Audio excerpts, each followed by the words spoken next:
इससे पहले हमने डील किया था नरेशन,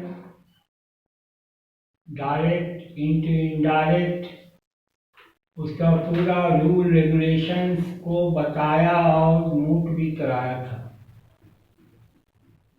और कुछ बनाने के लिए आज हम पार्ट 2 नरेशन का जो दूसरा लेसन हम दे रहे हैं उसमें बनाने के लिए सीखना।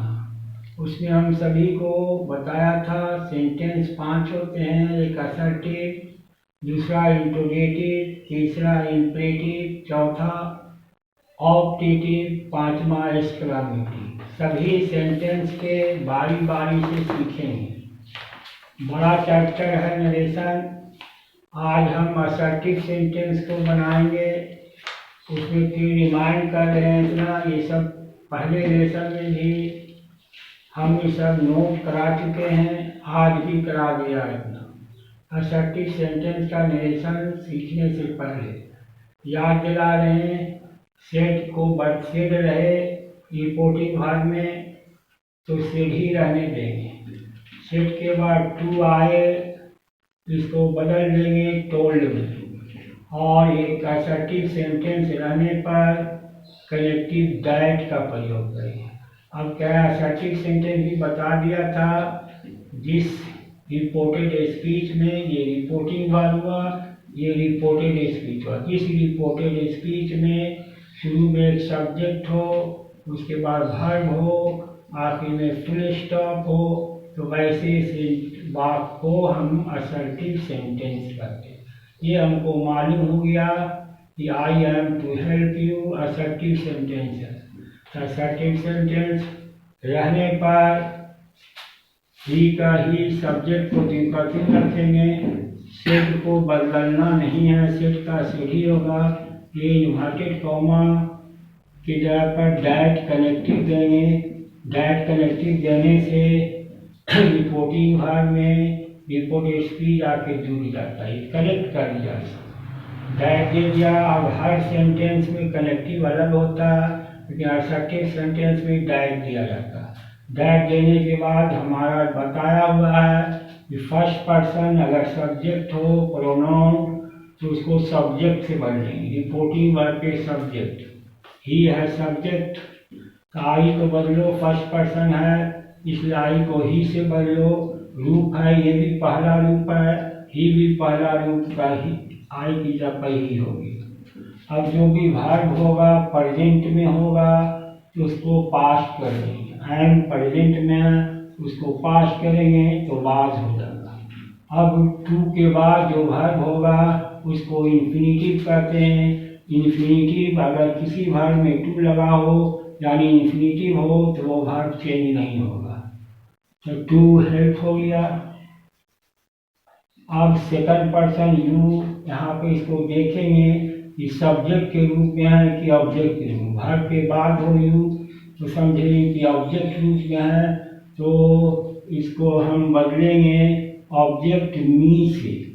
तो ऑब्जेक्ट इसमें नहीं है, नहीं भी रहने पर हम अपने मन में मानेंगे कि सेट के बाद ऑब्जेक्ट मी है, तो मी यू को मी से बदलेंगे तो मी।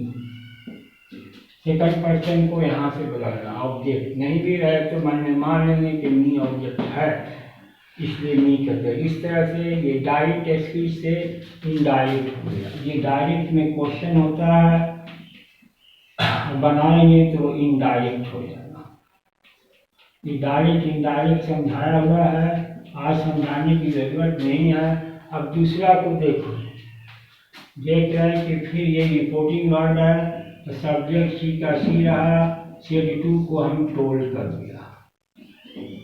हमें यहाँ लिखा गया सेट टू हर हाल में टोल्ड करना। टोल्ड ऑब्जेक्ट वही रहेगा, मी कनेक्टिव दैट दिया। अब आई आया, आई को बदलेंगे यहाँ पर सब्जेक्ट जो होगा वही होगा। आई को बदले यहाँ पर सब्जेक्ट सी है तो सी कर दिया। अब वर्ब हैव है, इसी को पास्ट करेंगे। हैव का पास्ट क्या होता है, हैड होता है। हैव का पास्ट हैड, हैड के साथ V3 होता है, ये डन V3 पहले से मौजूद है वही उतर गया। अब कुछ देखो, टेबल को याद रखना पड़ता है, दिस बदलता हमेशा डैट में, इसलिए डैट कर दिया।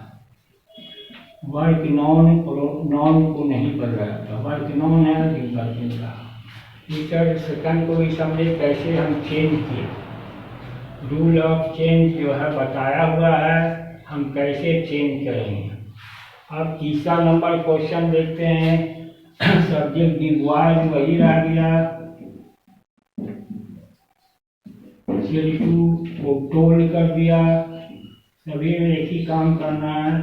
टोल्ड दी टीचर ऑब्जेक्ट आ गया, टीचर, अब आया इन्वर्टेड कॉमा, तो डायरेक्ट कनेक्टिव देंगे, इस सभी में देना है डायरेक्ट असर्टिव सेंटेंस रहने पर। अब भी फर्स्ट पर्सन में आता है, आई और वी, इसको भी सब्जेक्ट से बने, यहाँ सब्जेक्ट बॉयज है, बॉयज प्लूरल नॉन है, तो ये प्रोनाउन है, ये नॉन है, तो प्रोनाउन ही देंगे, बॉयज के बदले में प्रोनाउन दे होगा क्योंकि प्लूरल है। अगर बॉय होता तो ही होता। दे ये वर्ब है, नीड ये V1 है, इसको V2 कर देंगे, पास्ट नीडेड। अब सेकंड पर्सन का यू का 3 फॉर्म होता है, पहला रूप यू, दूसरा योर, तीसरा यू। तो योर जो है सेकंड रूप है यू का, हम इसको बदलेंगे सेकंड पर्सन को ऑब्जेक्ट से, टीचर से, तो टीचर सिंगुलर के लिए ही का दूसरा हिज हेल्प हो गया, बन गया ये डायरेक्ट से इनडायरेक्ट। अब चौथा नंबर को सीख लेते हैं। दी सेंट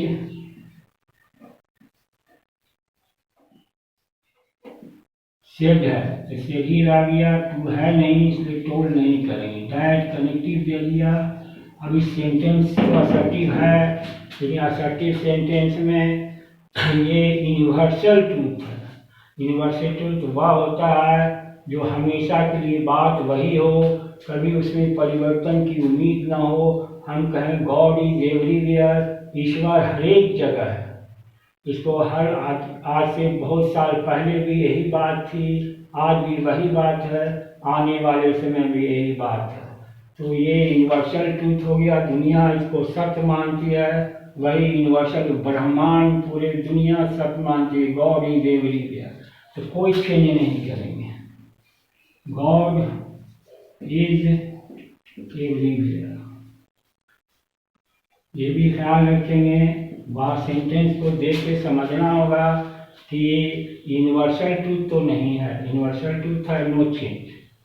पर अगर हम इसको वास कर देते हैं, ईश्वर हर जगह था, तो था से पास्ट गलत सेंटेंस आ जाएगा, ये तो हमेशा प्रेजेंट में होगा, प्रेजेंट की बात है, पास्ट भी वही प्रेजेंट, फ्यूचर भी वही प्रेजेंट। पांचवा नंबर को सीखते हैं। ही C2 को टोल्ड कर दिया, टोल्ड मी कनेक्टिव दैट। अब यहाँ भी labour never goes in when, परिश्रम कभी भी बेकार नहीं जाता, इन वेन माने बेकार होता है, ये एक फ्रेज है, परिश्रम कभी बेकार नहीं जाता है। पास्ट में भी यही लोग बोला करते थे, परिश्रम कभी, ये कहावत है, ये जो हमेशा के लिए बोली जाने वाली बात है, ये यूनिवर्सल ट्रूथ है, एक सच्चाई है दुनिया की कि परिश्रम कभी बेकार नहीं जाता।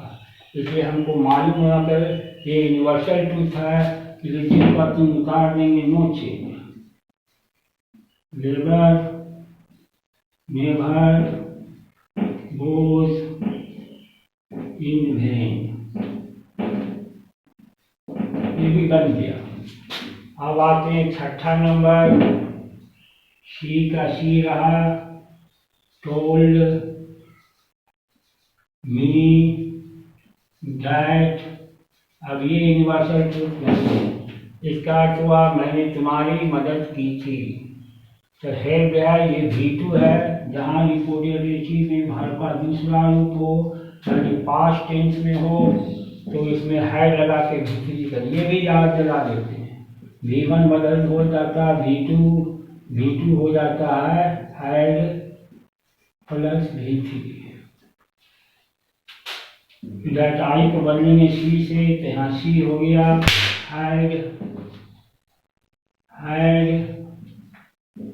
हेल्प्ड, U को बदलेंगे ऑब्जेक्ट B से,